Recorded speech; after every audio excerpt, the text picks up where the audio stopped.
नमस्कार, आप सभी का बहुत बहुत स्वागत है। आप देख रहे हैं किस्सा यूपी का। मैं हूं परवीन शेख। धर्मांतरण के आरोप में छांगुर पर नए नए खुलासे हो रहे हैं।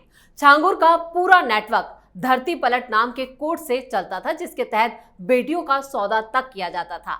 इस गैंग ने अब तक 5000 से ज्यादा लड़कियों का धर्मांतरण कराया, जिसका संपर्क सऊदी से भारत और नेपाल तक फैला था। और इस काले कारनामे में छांगुर का पूरा परिवार भी शामिल था। परिवार में सबकी भूमिका तय की गई थी। बच्चों और महिलाओं को निशाना बनाया जाता था। ईडी ने छांगुर के 14 ठिकानों पर छापेमारी की है, जिनमें बलरामपुर में 12 और मुंबई में 2 जगह भी शामिल हैं। जांच में छांगुर के 18 बैंक खातों में 68 करोड़ से ज्यादा की फंडिंग का खुलासा हुआ है। विदेशों से भी उसके 5 बैंक खाते मिले हैं, जिनमें करीब 50 करोड़ रुपए का लेन देन हुआ है। इसी पर चर्चा के लिए स्टूडियो मौजूद हैं कैपिटल टीवी के executive editor Rajeev Kumar. Sir, आपका बहुत बहुत स्वागत है। धन्यवाद। छांगुर को लेकर हर रोज नए नए खुलासे हो रहे हैं, लेकिन जो अब खुलासा हुआ है वो काफी चौंकाने वाला। देखिए, चौंकाने वाला तो है, लेकिन चौंक कौन रहा है? समस्या तो इस बात की है कि भारत के अंदर इतना बड़ा गिरोह चलता रहा है। एक दो नहीं, ऐसे कई और गिरोह होंगे, कई अलग अलग स्टेट में होंगे, जो कि कहता है कि परिवार, मतलब एक परिवार बनाता है और उस परिवार का विस्तार करता है, मतलब एक इस्लामिक गिरोह है जो परिवार की बात की जाती है। और इसमें इतनी सारी जानकारी आने के बाद भी जिन लोगों को चौंकना चाहिए अपनी पुरानी बातों को लेकर, जिसे नहीं चौंकना चाहिए वो तो नहीं चौंकेंगे, क्योंकि उनको तो जानकारी है, वो पहले से ये काम कर रहे हैं, इन लोगों के खिलाफ कार्रवाई करवा रहे हैं। वो क्यों चौंकेगा? वो तो जानता है, प्रूफ नहीं थे। लेकिन जिन लोगों को चौंकना चाहिए, क्या वो अभी चौंक रहे हैं?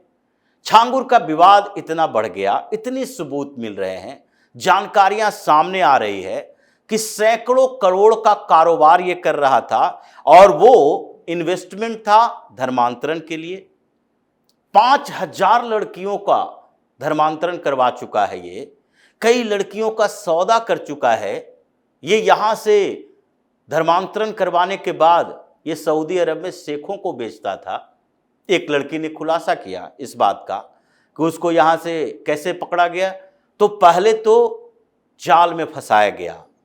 उसका जो बॉयफ्रेंड है उसने अपना नाम बदला, राठौड़ नाम रख लिया, और उसके साथ आगे संबंध बने, और उसके बाद उसने उसको प्रलोभन दिया, चलो तुम्हें जॉब दिलवाते हैं।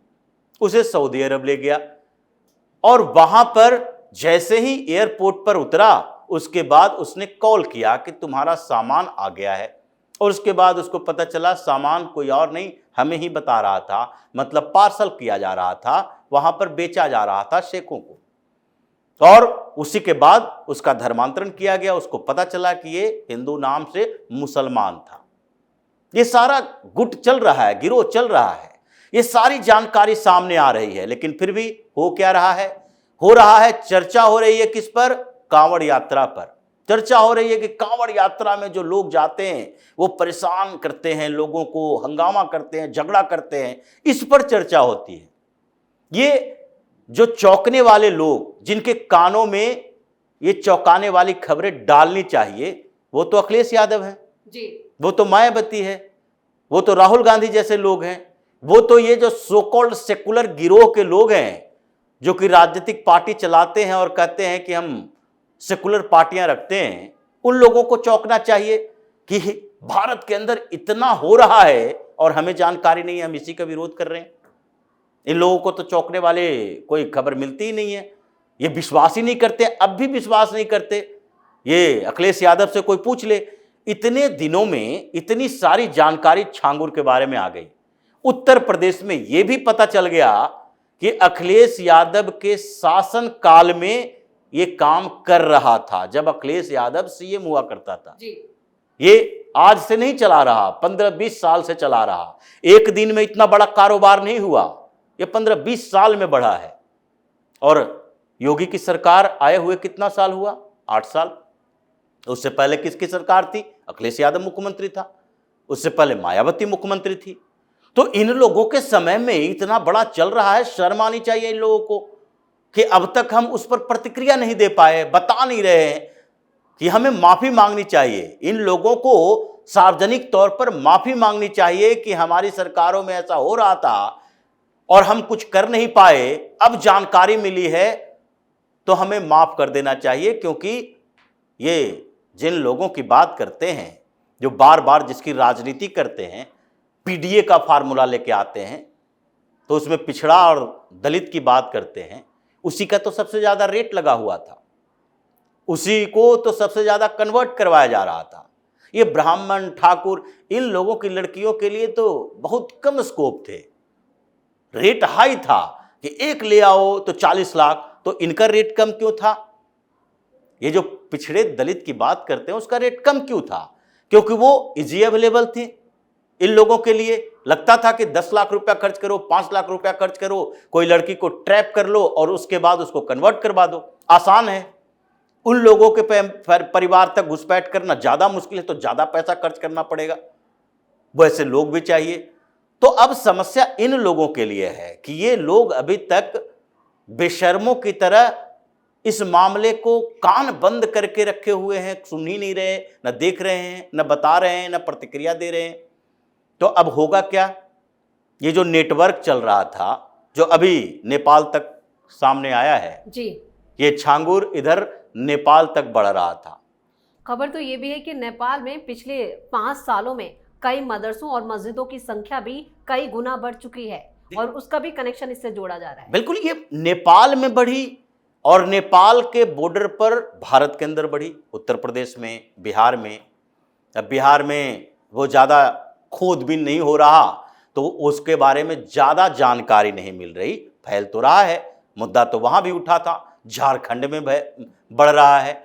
तो नेपाल का बॉर्डर का इलाका जो उत्तर प्रदेश में है, वहाँ तो योगी ने इलाज कर दिया, ये मदरसों का ध्वस्तीकरण अभियान चलाया, इन लोगों के खिलाफ कार्रवाई की, कई मज़ारों को तुड़वाया, मस्जिदों पर छापेमारी की गई कि यहाँ कैसे ये इस्लामिक गिरोह का रैकेट चलता है।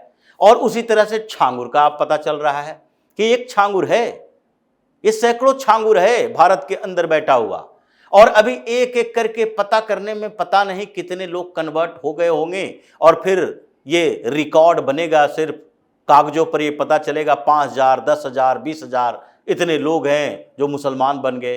धीरे धीरे डेमोग्राफी चेंज होगी, पता चलेगा जिस तरीके से ये हिंदुस्तान की संस्कृति सभ्यता ये 10,000 साल से जो अपने आप को हम बना के रखे हुए हैं, वो उसी तरीके से मेसोपोटामिया की सभ्यता की तरफ विलीन हो जाएगी। उसी तरीके से बौद्धकालीन सारे निशान जैसे अफगानिस्तान से मिटा दिए गए, मिट जाएगा। उसी तरीके से जैसे मिस्र की सभ्यता खत्म हो गई, ये सारे सभ्यताओं की तरह भारत की सभ्यता संस्कृति को खत्म करने की साजिश है कि भाई यहां हिंदुओं का बहुसंख्यक रहेगा तो सनातन सभ्यता संस्कृति जीवित रहेगी। इसलिए तो ये लोग गजवाए हिंद की बात करता है, ये गजवाए अमेरिका की बात नहीं करता। अमेरिका की कोई हजारों साल पुरानी सभ्यता संस्कृति ही नहीं है, सारे क्रिश्चियनिटी है, चाहे इस्लाम होगा, क्रिश्चियन होगा, यहूदी होगा, उसकी अपनी संस्कृति को उसने पहले ही नष्ट कर दिया। जो वहाँ के ट्राइबल्स थे उसके अपने संस्कार भी पता नहीं है कि 500 साल 200 साल पहले हम क्या करते थे। हमारे पास तो है कि 5,000 साल पहले भी हम वही पूजा पद्धति, वही जीवन स्तर, वही लाइफ स्टाइल, वही तरीके रखते थे जो आज भी रखे हुए हैं। तो ये कंटिन्यूटी को ब्रेक करना इन लोगों का काम है। जितने इस्लामिक स्टेट हैं, जितने दुनिया में बने हुए हैं, उसकी सभ्यता शुरू ही होती है वही मोहम्मद साहब के बाद से।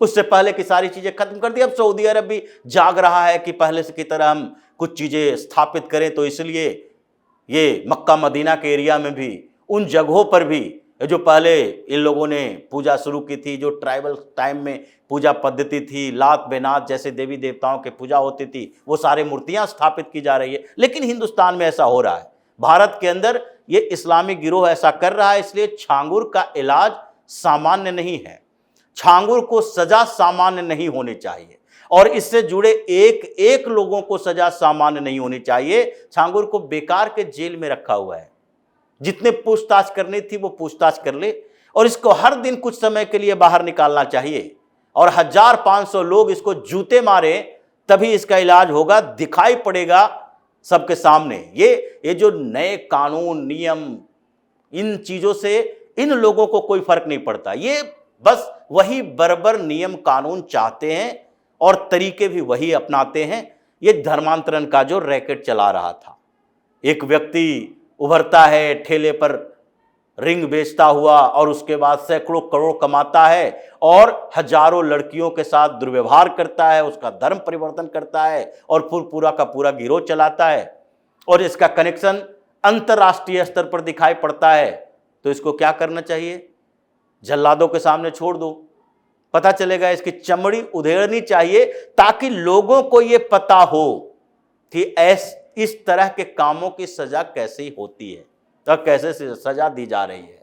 इसलिए अभी ईडी ने इंक्वायरी शुरू की है और ईडी को ये सारे जानकारी मिल रही है। अभी एटीएस ने जो इंक्वायरी की है उसको उत्तर प्रदेश और उससे कंसर्न इलाकों की जानकारी मिल रही है।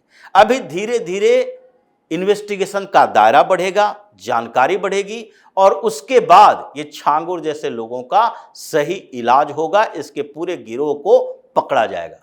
इस तमाम जानकारी के लिए और सटीक विश्लेषण के लिए आपका बहुत बहुत धन्यवाद। धन्यवाद। तो बलरामपुर जिले में सामने आए इंटरनेशनल धर्मांतरण सिंडिकेट की जांच लगातार जारी है। यूपी एटीएस की तफ्तीश में सामने आया है कि छांगुर अब सिर्फ एक आरोपी नहीं बल्कि एक ऐसे नेटवर्क का चेहरा बन गया जो सालों से सामाजिक ताने बाने को कमजोर करने की साजिश रचता रहा। धर्मांतरण के लिए आर्थिक लालच और विदेश भेजने का सपना दिखाया जाता था और विदेशी फंडिंग से ये करोड़ों का मालिक बना, दुबई की यात्राएं की और यहाँ पर कई लड़कियों को भी उनका इस्तेमाल किया गया, उनके साथ दुर्व्यवहार किया गया और उनका सौदा किया गया। लेकिन अब बारी इसके इलाज की है और इसका इलाज बराबर किया जा रहा है। इस खास शो में इतना ही। वीडियो कैसा लगा कमेंट करके अपनी राय जरूर दें। वीडियो को लाइक करें, शेयर करें और कैपिटल टीवी को सब्सक्राइब जरूर करें। धन्यवाद।